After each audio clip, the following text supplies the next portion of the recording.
ఎవరైనా సరే అండి, ఏజ్ గ్రూప్ పేషెంట్ అయినా సరే ఇప్పుడు first of all dental treatment అంటే భయపడడం అనవసరం. ఎందుకంటే ఇప్పుడు సిస్టమ్ ఇప్పుడు అవసరం లేదండి. అవును, ఇప్పుడు ఎనస్థీషియా కూడా స్ప్రే రూపంలో వస్తుంది. అవును, ఇంజెక్షన్ అవసరం కూడా లేదు. స్ప్రే చేసిన తర్వాత అంత నంబ్ అయిపోతుందండి, అసలు ఏం తెలియదు వాళ్ళకి. అక్కడ ఒక నీడిల్ ప్రిక్ పెయిన్ కూడా వాళ్ళు తెలియదు. తర్వాత ఇంజెక్ట్ చేసినా కానీ వాళ్ళు కంఫర్టబుల్ గా ఫస్ట్ ఎప్పుడైతే అనస్థేషియా ఇస్తారో అక్కడ తిమ్మిరి వాళ్ళకి తెలియకుండా దాని మీద ఇంజెక్షన్ చేసినా కూడా తెలియదు. సో కంఫర్టబుల్ గా ఎనస్థీషియా పనిచేస్తుంది. పెయిన్ ఫ్రీ అంటే పెయిన్లెస్ డెంటల్ ట్రీట్మెంట్ అనేది అవైలబిలిటీ ఉందండి, అన్ని చోట్ల అవైలబిలిటీ ఉంది. సో భయపడి మీరు చెప్పినట్టుగా సెల్ఫ్ మెడికేషన్స్ లేదా మెడికల్ షాప్ వెళ్ళి ఇలా మాకు పంటి నొప్పి వస్తుందండి టాబ్లెట్స్ ఇవ్వండి, వాళ్ళు తోచిన టాబ్లెట్స్ వాళ్ళు ఇస్తారు. ఇలా అంటే పర్ఫెక్ట్ ప్రోటోకాల్ ఫాలో అవ్వడం వల్ల ఇన్ఫెక్షన్ ఏమవుతుందంటే లాంగ్ స్టాండింగ్ ఇన్ఫెక్షన్ కింద ఉంటుందన్నమాట. సో పెయిన్ కిల్లర్స్ వేస్తారు, తాత్కాలికంగా పెయిన్ రిలీఫ్ అవుతుంది.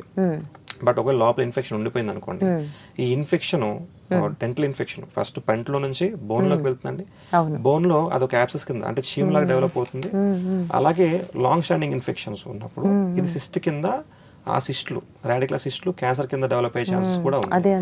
సో కాబట్టి డెంటల్ ట్రీట్మెంట్ ఎప్పుడు నెగ్లెక్ట్ చేయకూడదు.